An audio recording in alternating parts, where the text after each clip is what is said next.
At Boyd Hill Nature Park here in sunny St. Petersburg, Florida. It's probably one of the best kept secrets. And well, you know what? I didn't check to make sure turned all my stuff down.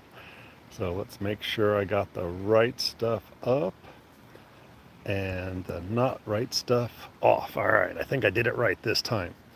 So I'm gonna go do an herb walk. So anybody wants to jump along? If you're free, come join me. I'm taking the river walk because it's hot out and I might get rained on. So actually Ruthie, one of the other practitioners at the clinic, she told me she was out here and found some Everglades tomatoes growing.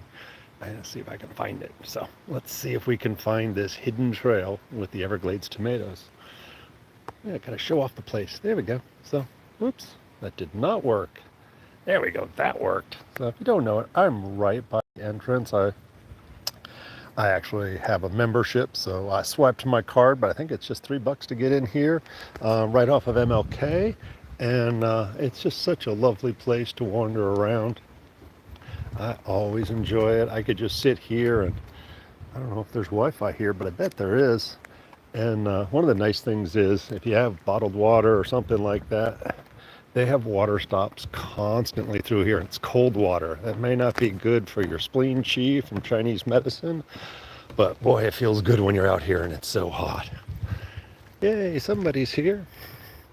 I know it's been so long since I used the Facebook Live. I don't really remember, but I think y'all can chat at me. So if whoever pops on here wants to say, hey, give it a shot, we'll see what happens. So there's lots of choices. It's definitely the pine, very open air to the left. Middle trail, you can kind of go left or right down here. And the wax myrtle pond's got a cool little giant armadillo structure. I'm going on the lake trail because it's pretty shady here. And this time of day, the mosquitoes shouldn't be too bad. Let's see if we can find some plants to talk about, though. Well, if you don't know it, in case it was buggy, this little baby, and it's just pretty much all over Tampa Bay here. The beautyberry is just starting to come into bloom. We'll get some fruit soon. It's got a matted, kind of furry, somewhat aromatic leaf. And these pretty little flowers that clump along the stem, those will turn into a light purple berry. And so beautyberry, full sun, full shade, it doesn't matter. It's so forgiving. Very common to find along the trails here.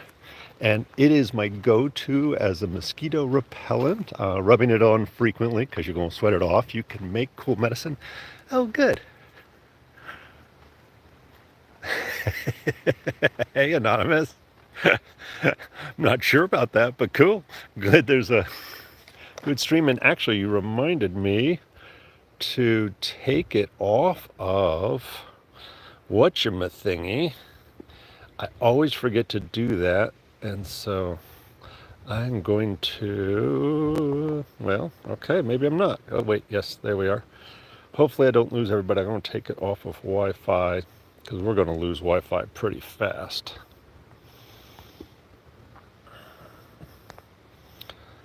If not, come right back. I'll put it back on Wi-Fi if we're able to keep streaming. So beautyberry, what was I saying about beautyberry? Beautyberry, you can rub it on for insect repellent. Cool, it looks like it's still working. And I like to snack on the fruit. The purple berries are high in anthocyanins, so good for the circulatory system, good for the, all right, so Ruthie told me there was a hidden trail back here we're going to explore. So I think we should eat the berries. Everybody talks about making jam. That's an awful lot of sugar people put in there. It's okay that it doesn't have an intense, amazing blueberry flavor. Know that it's just a healthy little fruit to add to your stuff. So where am I going? To the amphitheater. Dun, dun, dun. And it actually is used for cough. Oh, wow. All right, I'm going to see if I'm so not up to date, but down here, I think, is a huge patch of bacopa down here. That's some of the healthiest looking bacopa I've seen in a long time. Let's see how much I can zoom in. You can see kind of the whitish light blue flowers. It's a marginal plant, so it's right on what looks like a muddy area. So that is phenomenal stuff. Sorry, being ADD out here. Um, Beautyberry. So beautyberry is a neat plant for cough as well. So it's particularly good for wet cough. It is a Chinese herb. It's Calicarpia americana. And wasn't there? I'll talk about Bacopa somewhere else. I think I'm going to find that again. I don't know if this is the trail, but we're going to follow this trail. So it's a tiny little trail. Wow. All right, I am going to be so ADD out here. I haven't gone on this little trail in a while, but this looks like a huge cedar. This is chest high on me, this cedar. That is absolutely amazing. Cedar, I'm going to guess that's a rhombifolia, but I won't swear to it. Whoa, look at this little baby. So this is doing really well. I saw this out here about a year ago. All right, this is no longer on a trail. So this is, I learned it as gumbo limbo or gamalami tree. It's also called tourist tree. This is a native tree, usually along the coastlines, and is related to frankincense, and can be used for traumatology, burned for smudge, all kinds of good stuff. Ooh. All right. If you're wondering what the heck I'm foolishly doing out here in the hot sun when it's probably 95 degrees and twice that in humidity, I've been sitting too much lately and decided it was time to do a walk, whatever we call this thing I'm doing. And you know me, if I'm out on a walk, I'm not going to stick to the streets. I'm going to go to, well, this is close to home, so looks like a elm of some sort. It's a beautiful elm. Wow. All right. This is a whole new area for me, and it is just teeming with medicinal plants. I don't even know what to talk about first. Oh, we got a few people on here. Awesome. All right. Now, theoretically, there are some tomatoes back here. She said something about a hill. There's a hill. So this is wow, there is a large, this is some sort of a dock. So very unique seed or flower cluster on all of everybody knows yellow dock, but there's so many other ones. Oh wow, this might be a swamp dock or something similar. Wow, this must be like a marshy area, because this looks like one of my, I say newest favorite. This has been one of my favorites now for a while, and I've only recently started discovering it. This looks like a Apios americana, and I have not found that here before. And it has an edible root to it. It's the same booger. Oh, nope, I lost gotta find my vine again. There's my vine. Let's follow it along. It tends to grow in marshy areas, and if I can find where it goes into the ground, we'll find out if that's what it is. Huh. You go to there, then where do you go? All right, that means it's down here. This used to be, the Calicarpia was one of the major exports in the U.S. Before we started doing all the tobacco and sugar cane. It tended to grow along all the rivers and was an edible root. That's not it. Huh. This is a hard one to track down. Nope, that's the wrong leaf configuration. That's the wrong leaf configuration. That's smaller at that end. That's small. Oh, is that going into the ground there? I think so. And what you'll find is a string of, oh man, there's rocks there. I'm not going to get through that without a shovel, I don't think. You'll find a string of up to maybe golf ball sized edible tubers. Nope, I'm not getting through that. Sorry, folks. All right. Oh, wow, there's huge patches of it. So that may not be it. So usually there's 5 leaves. So it's an odd pinnate leaf. But boy, if this is a patch, it's a beautiful patch. But I don't, they're all of 3. So maybe I'm looking out and that's not the right one. What else have we got here? That's odd. That actually looks like ashwagandha. The last of the pepper grass. So Lepidium virginicus. This is a Chinese herb as well. Tinglitze. And you might be finding this in your yard still if you're lucky. It's a wild mustard. It is super yummy, mildly spicy, as any good mustard would be. You can cook. It'll be gone here shortly. All right, excuse me, spider. I see one of my other favorites. Man, I'm never going to leave this spot. So this is a wild cucumber. Whoops. Yep. Now let's see if there's any cucumbers on here. You want to get the green ones. They look like baby watermelons. If they turn black, they're past their prime and might give you diarrhea. So I would not eat that unless you need a good purge. I just don't recommend it. That one doesn't look like it's got any fruit on it, so we're gonna circle around and see if we find any anywhere else. All right, I left my drink somewhere down here. There it is. All right. Well, I'm finding all kinds of stuff I don't normally find here. The wild cucumber is just so yummy. There's more of the pepper grass, huge field of that. I'm not seeing any tomatoes though. I look for tomato leaves. Ooh. There is the evil demon lubbers that like to devour everyone's garden around here. And yes, there are poisonous snakes out here on very rare occasions. I've never actually seen one, but I have heard. So many people on here. Hey, y'all. Ooh, and there's some, let's see if I can find a flower to talk about.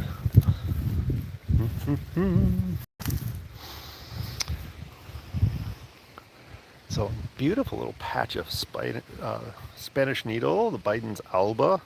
My favorite go-to for any kind of lung stuff.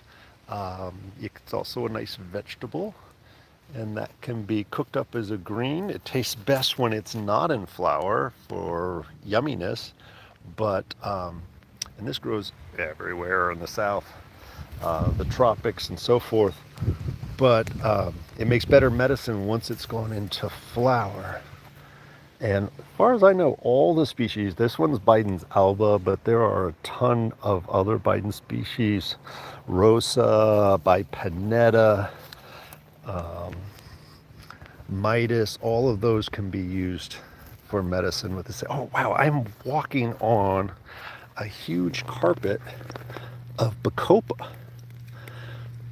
So if you guys can see that flower there, and it's like, it's not quite white. If you look really closely, there's kind of almost a violet color to it. And it's not mucilaginous, but it's a little meaty, these leaf and stem. No smell to it.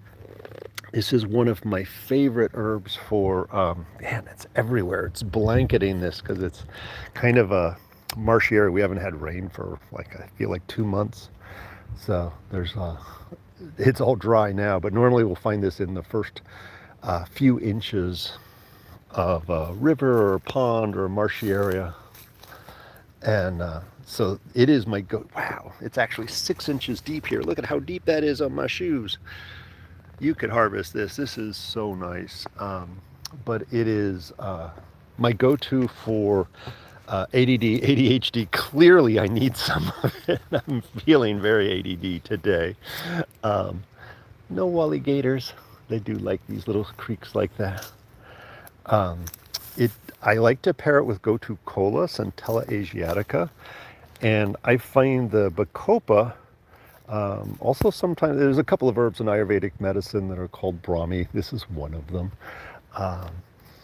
And I almost always pair it together with, I'm gonna walk up here, with gotu kola. And I'll use more gotu kola if there's a lot of phlegm. And I'll use, oh, somebody else knows this spot clearly. I'll use more bacopa if there's a lot of dryness or heat present. And if you're not sure, just start with an even amount of both. The gotu kola I find tastes all right, but the bacopa is most definitely bitter. So you either need to hide that flavor somewhere or suck it up. It's good for you. We need more bitter in our diets. Well, I don't think I'm finding any tomatoes out here, but I know I'm in the right place. I think I'm just missing it. Let's look over here real fast, just in case there's some hiding. There's probably 10 other herbs here that I'm walking by. This is a sedge of some sort. The classic comment, sedges have edges. Sweet scent. Looks more biting. I know this is so late in the season for there to be any kind of tomatoes growing, but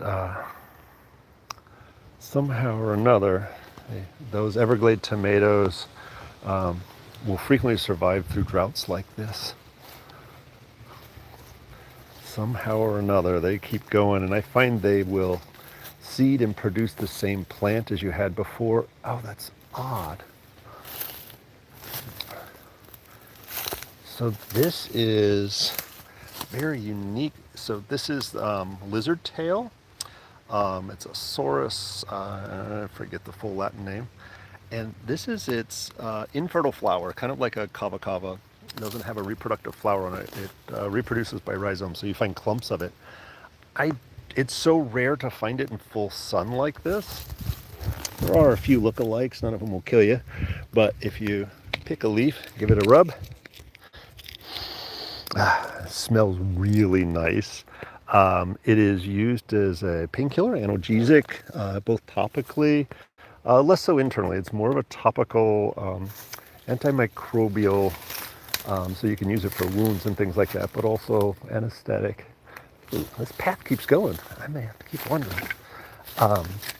And, oh, there's some beautiful latuca, some kind of wild lettuce growing there. Huh. All right, this is definitely all new territory for me. Internally, it's used for lung issues, phlegm. Ooh, I don't know what that plant is there. So many interesting plants. I have to come back and do a little research on that one there. There's some sort of a nightshade. It doesn't look like maybe that is a ground cherry. Huh. So I'm just going to say this is a nightshade, but I don't actually recognize it.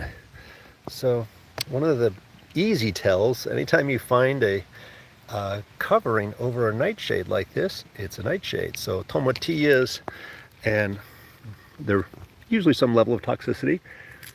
And there's the fruit inside. And so it's not quite ripe yet. This should be kind of a yellowish color, and well, it's pretty close. It's soft to the touch. A lot of times people won't even pick them until they're this is dried out and looks like a paper bag. So I don't recognize the leaf shape. It's a different type of ground cherry, I think, than I'm used to. So very interesting. I never find that, by the way. And if any of you are searching for me right now, I didn't make it very far until I ran off the trail, which I am. Oh, look, there's the trail now. I'm just going to bust a move back onto the trail here. Yeah. Ooh, I bet you this is hyssop, I think. I got too many weird smells already on my hands. So notice this doesn't have any flowers, though it doesn't have any blooms on it. It has a red stem, but it doesn't have a scent, so I'm actually not positive as to what that is. But there is a water hyssop that has some stronger smells to it. not as exciting as my little manatee rants. I'm not going too far off the trail. This one I stick pretty close to the trail, so park rangers don't get too mad at me that way. So, in case you haven't been to the park since last summer with the hurricanes, there was a lot of damage here. So they've done a great job of clearing the trails and all. They've really cleaned it up, but there's so much more work that needs to be done, sadly. They've got a couple of boardwalks they need to repair. That's just unbelievable. What a huge root base. And you know there's some wild critters hiding out in there. I always like the boardwalks. They don't really go anywhere. They're usually a circle. But if you look straight down, find some cool stuff in here somewhere sometimes.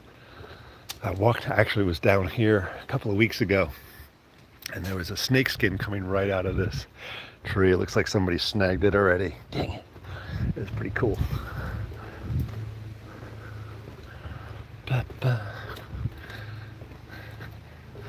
So this is going to be a long one because I haven't gotten enough exercise lately. So there's more of your latucas. That's an invasive, but it has a pretty flower. There's usually a small gator here in this little pond off the side. Let's see if we can find him.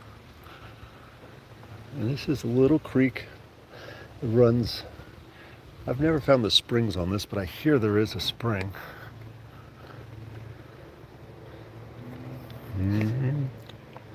What is that? Is that a turtle? All right, you guys probably can't see it, but I believe that's a turtle under the water. Let's see if I can get a better shot at him. Oh, there he goes. All right. We'll zoom in maybe. It was right there. The water's still pretty murky, so I don't think we're going to have any joy there. All right, we'll see if we can find another critter. Unfortunately, by the time my eye sees it, the camera sometimes doesn't make it. This little creek, I wouldn't drink the water, but does flow down into Lake Magori. And the city has done I don't know whether it's city or county, has done a good job trying to clean it up, but it is a challenge with all the runoff and junk that flows into it, and it's a constant issue. But as you can see, the water's not too bad. All of our rivers here in Florida, unless they're like right by a spring, are kind of a dark, murky thing because of all of the tannin-rich trees that we have around here. And they literally make the rivers a cup of tea. And, wow, that's a huge patch. All right, so this is a swamp willow. And no flowers on it. It looks really cool when there's flowers, but everybody knows about white willow bark. Well, it's really hard to get white willow to grow here. It's more of a northern tree, but all of your willows can be used. Everything from the leaves to the bark are great for fever, which means it's cooling, with body pain. It does contain salicylic acid. Ooh, there's some old bloom, I think. That might be an old bloom. So they have really fluffy blooms like that. I'm kind of zooming in there. But it's usually a season and they're blowing everywhere. So it could be just one of these other plants stuck up inside there. But you can make tea out of it. You can use it as is. It is good for any kind of hot pain, but especially when it's an acute hot pain. And for injuries, I sometimes even use it topically. Not often, because there's so many other great herbs to use, but if I'm certainly down by a river, I'm going to use it if I find it. And I would say the swamp willow, sometimes it's called Carolina willow, salix, something or another. I don't really remember its Latin name. But nobody hiding down there. There's our little creek. And I can kind of see the chat there, so if anybody has any questions, feel free to put them in the chat. Oh, and this is a nice I'll find a better one down the road there. All right. I got to get some exercise out of this deal too. I forgot about these. So I haven't talked about these. This is buttonbush, and if you do some research on it, it is a southern thing. They're just freaky looking flowers, and there's definitely a season to these. And a lot of the indigenous culture is not commonly used. You don't find this one for sale anywhere. It can cause some stomach upset in high dosages for sure. It's very drying and astringent. It's used for everything from malaria to other mosquito-borne diseases. I've not used it for tick-borne disease, but it would be an interesting one to experiment with. A lot of flu kind of things. And, you know, there's that concept of doctrine of signatures, where if something looks like something, it must be good for it. To me, well, that sure looks like the COVID virus spike protein kind of idea. I have not used this for COVID, but tell you what, I got COVID out in the woods. I think I'd be digging some of that up or just using some of the leaves from it. It does have a distinct, strong antimicrobial use to it. So it, just from its shape, I would say has an excellent potential, even though not common use. Don't find it a lot. I always consider it a treat when I see it. And I probably wouldn't spot it without those cool flower pods on there. I'm gonna get in trouble. I said the C word, didn't I? Dang it. Somehow they've let me post all this stuff. I say maybe it's because I say crowd, I'm different from everybody else. I never get busted for that one. Ooh, that's an interesting vine. I don't know that one. I'm going to try probably tomorrow afternoon.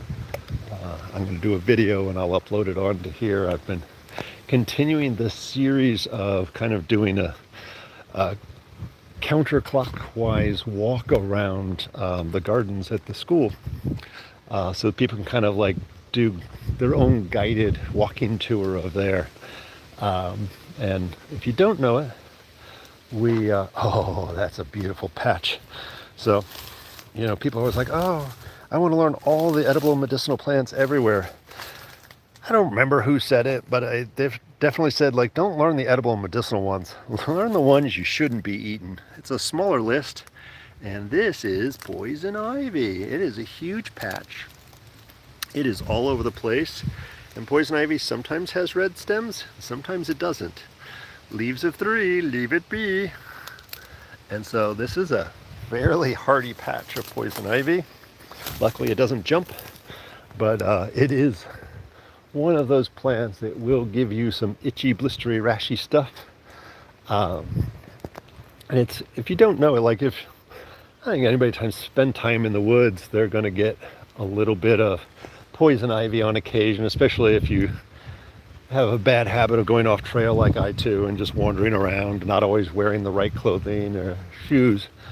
And it's irritating. Nobody wants it. I don't like the blisters. I take care of them as best I can, but usually I can just ignore them, just wash my soap and water really well and try not to scratch.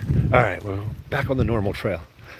And but some people respond really badly to it. Like they get serious, it spreads everywhere. They need steroids and all kinds of creams and lotions. Those people should also watch out for some other related species. Cashew nuts and mangoes are both related to poison ivy. So if you are reactive to poison ivy, like really bad, there's a good chance that you're reactive to those two common foods. And you may find that you're like, maybe I shouldn't eat a lot of those. Experiment them with a little bit. So, oh no, we didn't pass it. Good. One of the more common mulberry trees is up here on the left-hand side. So as I'm walking along the trail on the left, the Lake Magori is on my right, and here on my left is a really yummy mulberry tree that we're just past season. I checked this tree a couple of weeks ago and it was, all the fruit was gone. But there's a couple of trees in here. So it's a very short season for our mulberries here, but boy, I did find some a couple of weeks, like 2 or 3 weeks ago. I was out here way the heck down. Oh, look at that beautiful flower. And I still found a few fruit on one tree where nobody goes. So this is a magnolia tree. Look at that. That is just a beauty. It looks like it might be the only one on this tree. I'm not going to pick it. Can you smell it? It smells so good. And there's, oops. I need an extra set of hands here. Wow. So this is, we're not even going to try. There's a little, cool little bud in there. There we go. And so this is a relative, different species, but same genus, and I would say the same effect to Xinyi which is a Chinese herb, magnolia flower, the bud like that, and it's used for sinus issues. The leaves are not used in Chinese medicine much, but if you can you smell it? It smells really strong, really nice, and so I like to use that for, I had not exclusively for stop smoking, but it is one of my favorite uses because it has an affinity to the lungs. And there's what I would call the bud for Xinyi Hua. Let's see if I can, there it is right there. That's what I would use for the Xinyi Hua. So for people who are going through the acute stress of stopping smoking, I love the leaves for it, but it could just be used for any phlegmy lung condition associated with stress. And the bark is a Chinese herb called Hopo, which we say has a downward energy. So it directs downward, there we go. Forgot you're not looking at me.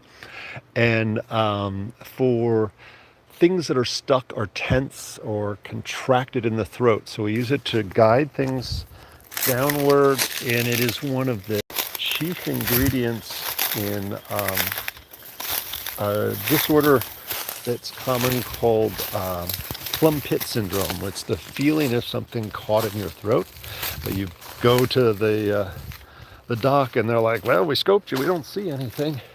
And yet you're sitting there, they give you the acid reflux meds. But there's a Chinese formula called Bansha Hopowan. It usually fixes it within a week. It's very warm and dry, so it's not for everybody. You need to make sure the pattern matches the use of the formula and not just a single symptom, because maybe you are choking on something in your throat. But that Hopo is a classic for that. But Hopo by itself, or excuse me, in formula, can be used for a variety of other issues as well. It is really not nice. As I pulled in the parking lot, there are like no cars here because most people are smart enough to stay in the air conditioning at this particular time of day in Florida. It is warm. I'm sweating. And trying to walk and talk at the same time, I'm clearly out of breath or out of shape. Probably a little bit of both. But I always like it when I come out here on the times when nobody else is here. I got the trails to myself. School's about out. I know there were graduations today. Shout out to Josh. And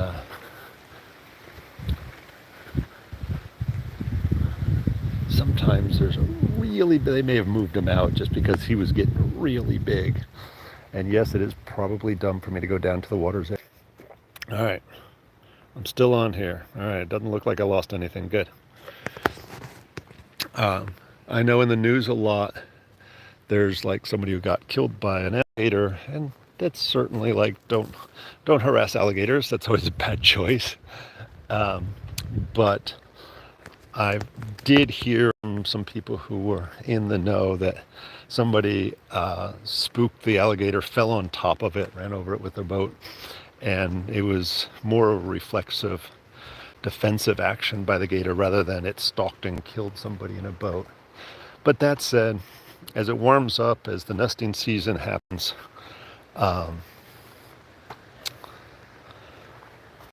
they are concentrated in areas, food can be scarce, and they sometimes will get more aggressive. So I tend to do a lot less canoeing this time of year. I'm a little bit more cautious on the water. Not to say I don't do it. I was like, once the rains start, right now, if I went canoeing, it would be going on a nice drag. The springs are still nice to go canoeing. I'm looking for something in particular. That's it right there. So I knew this was around here. The location of my little patch has changed. Let's see if we can find a nice patch in here. Ba-ba-ba. So this is Stachys fluoridata. I guess this is the nicer patch. It is truly at the end of its season. Find some that doesn't have any poison ivy next to it. And this is the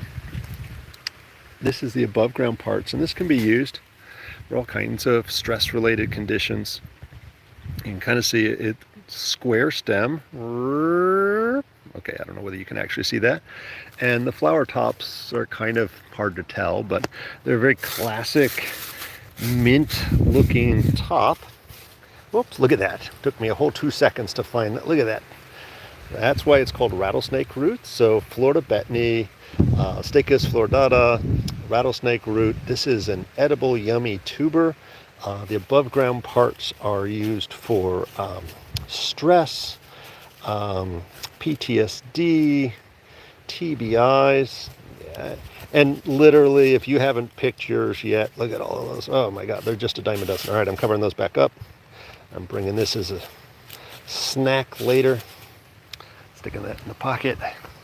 So, Stachys fluoridata, and it is a Florida native. It is can grow in full sun. It likes richer soil, but doesn't require it. It definitely does better in richer soil. And I am sweating up a storm. And one of those things where it is considered food. You can pickle them, so you've got those year round. No alligators to be seen today. We'll find one on the next bridge, but you can tell there's been a alligator wandering right on that edge, pressing down the grass. He's just not where I can see him at the moment. I don't even want to know what the temperature is out here right now. There's some, I was going to talk about this for a second. This is wax myrtle. And so, again, this is a great scratch and sniff. I don't see any seed pods on it, but looks like they're just starting to form. They get little hard, waxy gray. I guess they're technically flowers or seed pods there. Those can be dropped into hot water and it'll release a plant wax. You get a scented wax off of it. It's also used for smudge. It's also used, primarily the roots, to bring on a weak labor, so it helps to improve contractions during labor, and by the same token would be contraindicated during pregnancy if we're not trying to stimulate labor. We don't want uterine contractions at the wrong times, and very common throughout the South.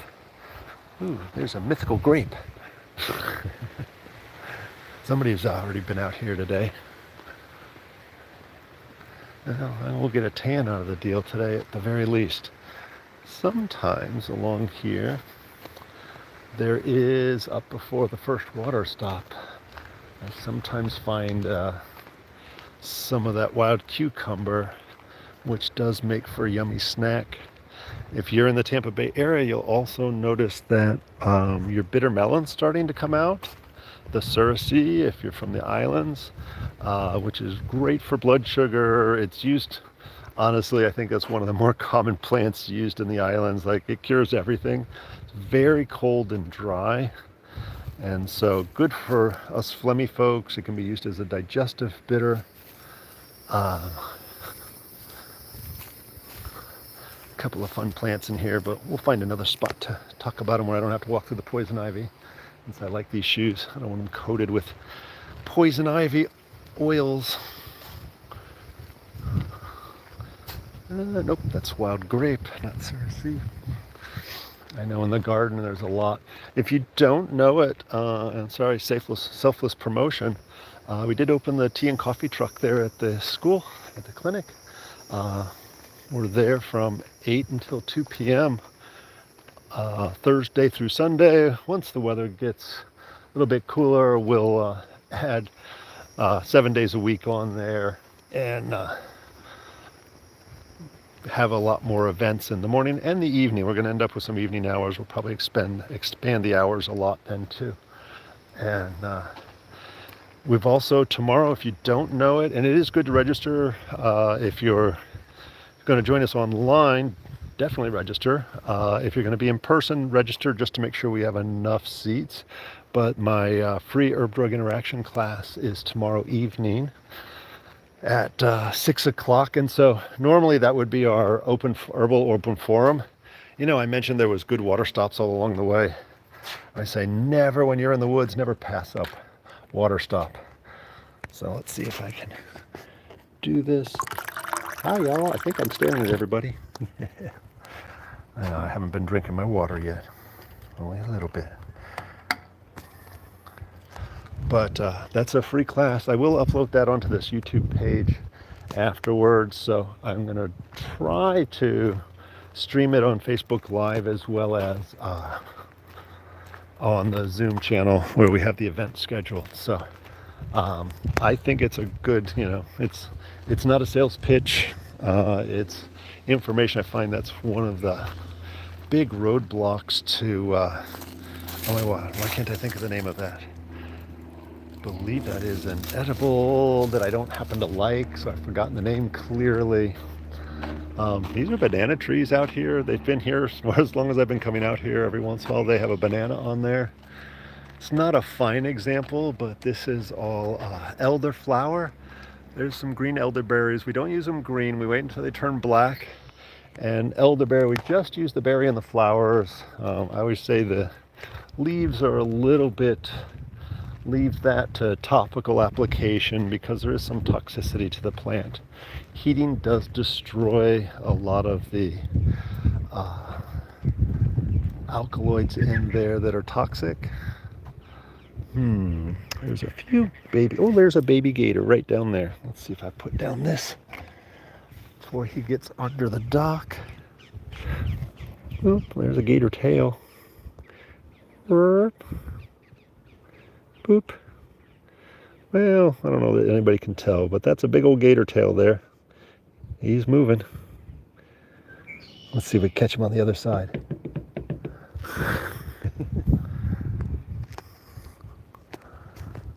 You gonna come out over here? That would be too easy, wouldn't it? All right, where there's one, there's more. Now they say, how do you find a gator? Check the water. If it's wet, there's a gator in it if you're in Florida. All right, I don't see any more. They're all hiding here under the shade of what I'm standing on, probably. All right, we'll look when we come back out again. Nope, no gators. Well, none that I can see. Oh. All right, there's one other fun little gator spot that I sometimes find some babies. We'll check that, and then we'll go on down the trail.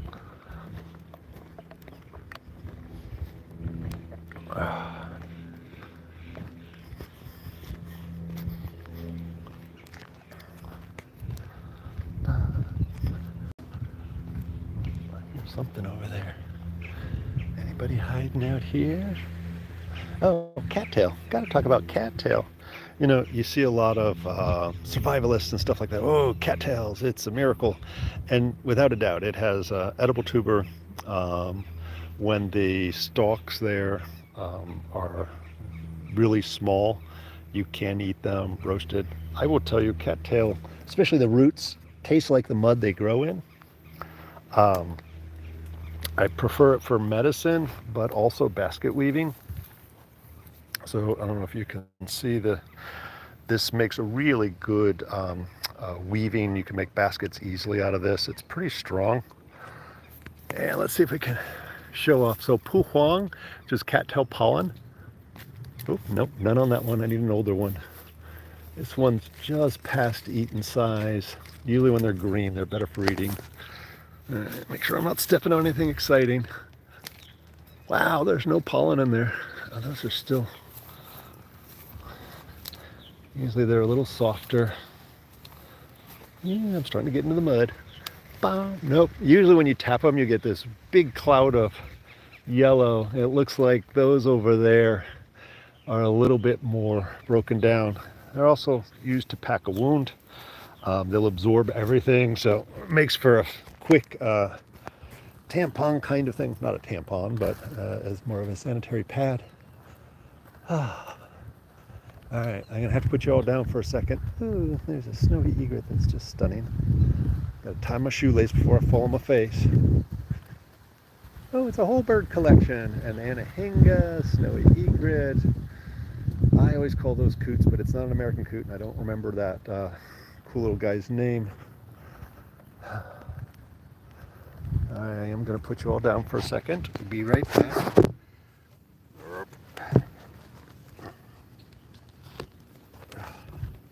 Hopefully I didn't kick any poison ivy, because if I did, I just got poison ivy on my hand. Oops, and for some reason my flashlight is on. That is not helpful. All right, let's see if I can figure out how to turn that off. Or am I just making that up? I am just making that up. Other interesting plants. We saw Biden's already.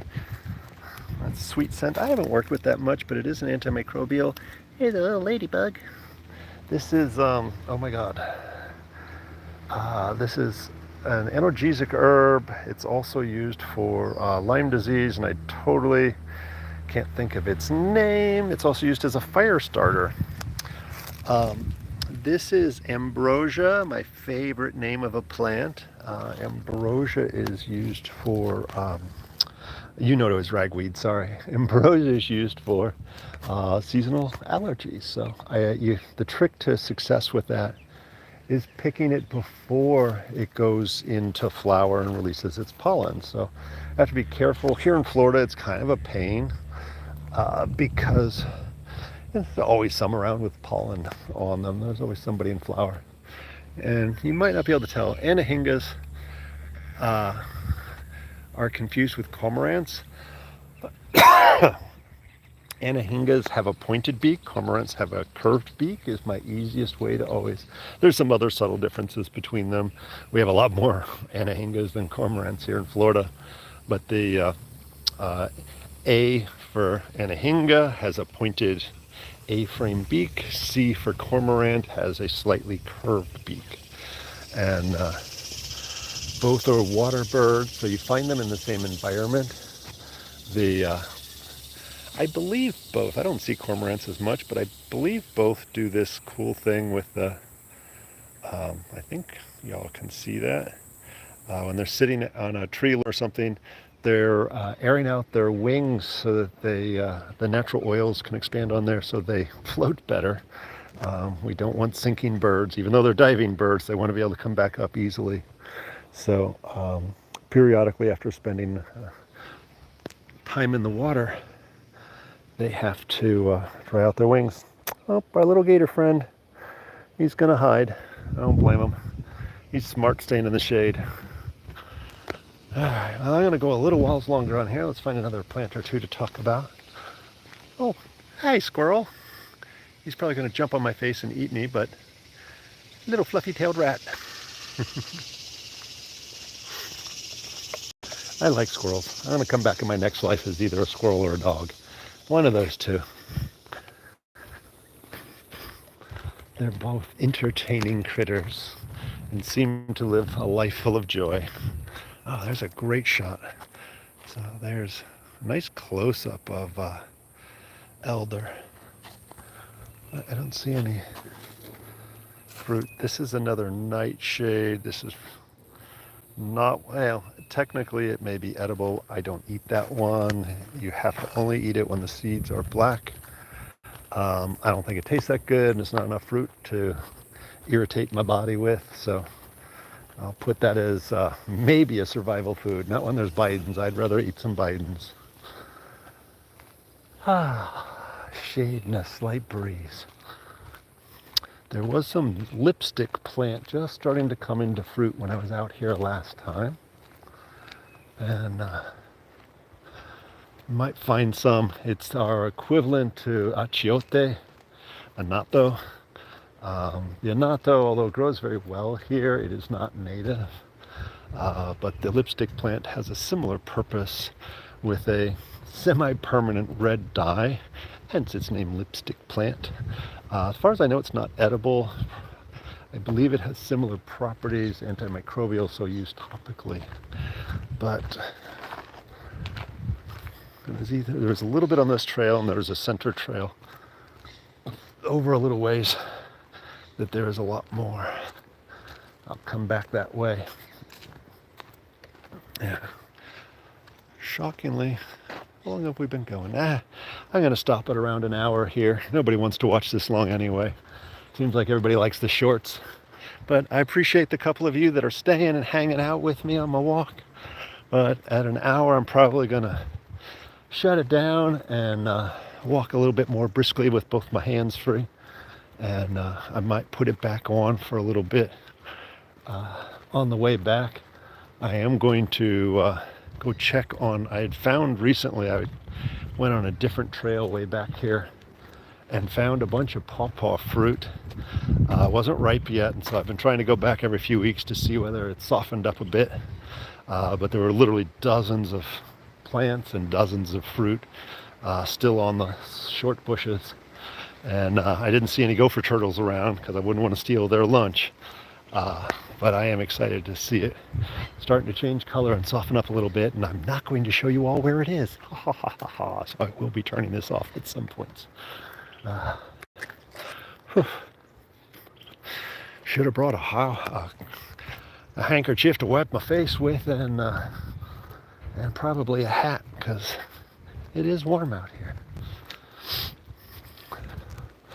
It's always good when you come to the parks like this. You know, everybody's like, oh, don't you get bored of Boyd Hill? It's like every time I go, I see something new, because the plants, they change every few weeks. Every time there's a rainstorm, different plants will start to dominate in the landscape.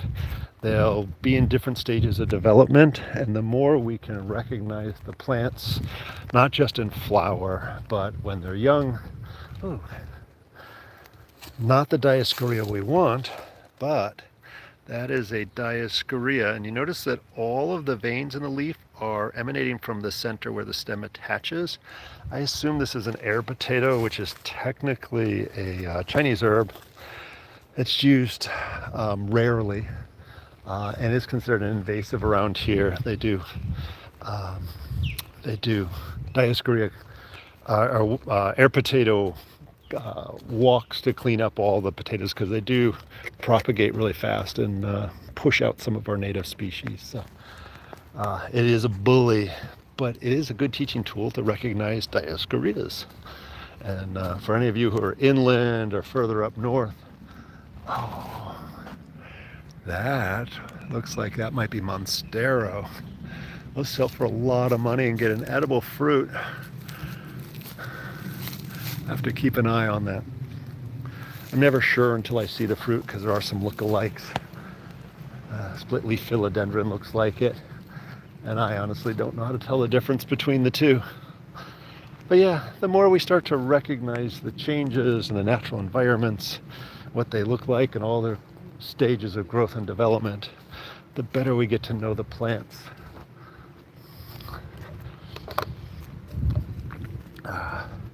And honestly, it's just good to go out and get some extra oxygen whilst we're out here sometimes. I'm always a happier person when I get to spend time out in the woods more, even when it's ghastly hot out.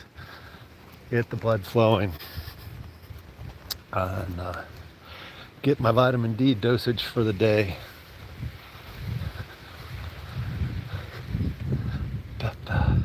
And every once in a while, I get to learn a new plant or two.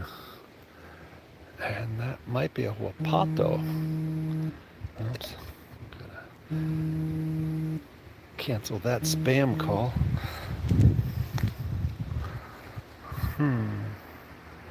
No interesting critters down there, but the huapato does have a edible tuber on it.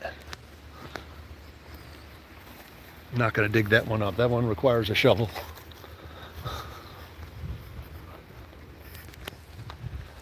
I got a quiet bunch on here today, but glad you all are tagging along.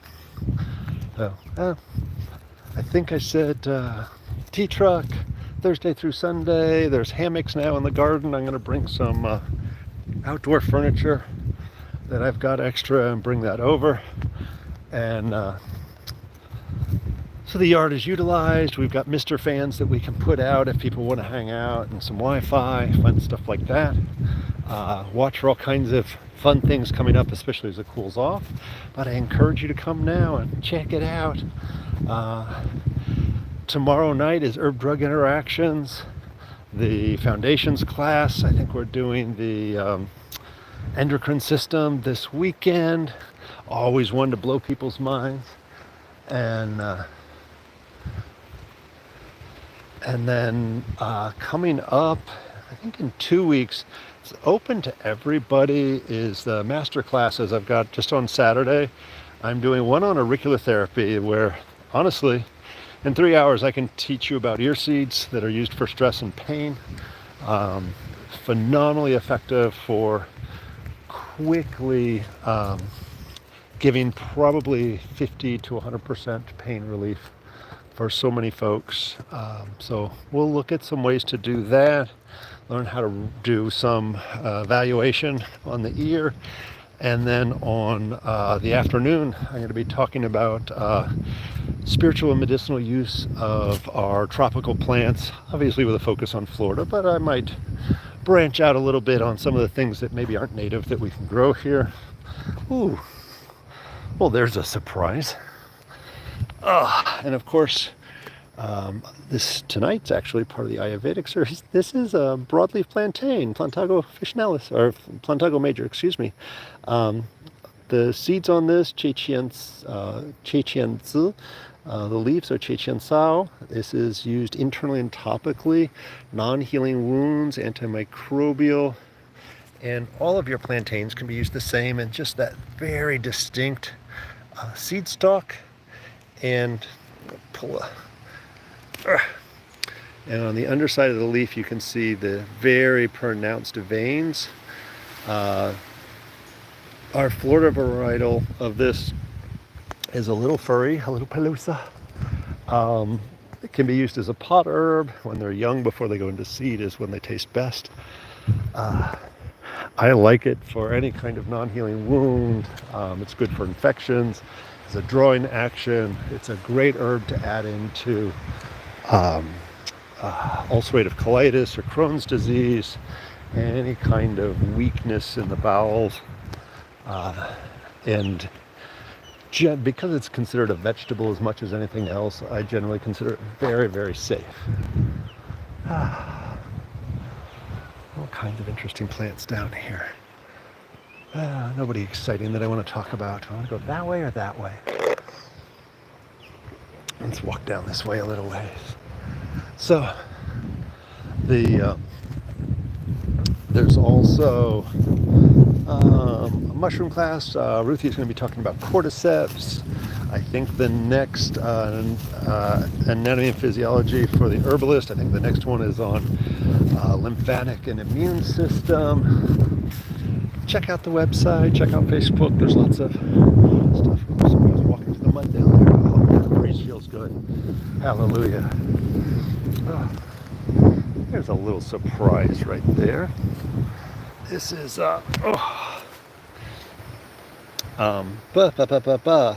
sumac. There we go. This is a winged sumac, and the winged is a reference to kind of the way there's like edges on the stem there. And this one's not ready to fruit. And everybody knows, sumac fruit, a nice sour flavor, very astringent, but all of the plant has that value. And so more for medicine, we use the leaves and even the roots and bark from this. These can turn into almost tree-sized things. I'm looking around to see if I see a larger version. Usually they come in big clumps, very full sun kind of plant. I think sumac's one of those very underutilized plants as an astringent here in the tropics. In southern Europe, it's very, very common, and a yummy spice to add to a lot of our foods. Let's see who else is interesting. Should be one more plant here before I call it a day. And stick by your stuff. I might be jumping back on here at some point. You know, I can't help. Oh, there's a surprise. I don't see a flower. Oh, that's pretty flowery looking. So just right here, this is Sita. The root of this contains ephedrine. This is the Ayurvedic herb bala. Normally it'll have a yellow pinwheel shaped flower. It's in the mallow family, so very mucilaginous. Not very, slightly mucilaginous. But the ephedrine is great bronchial dilator. And you can find out a lot about this is by looking under the Ayurvedic name rather than Sida, S-I-D-A.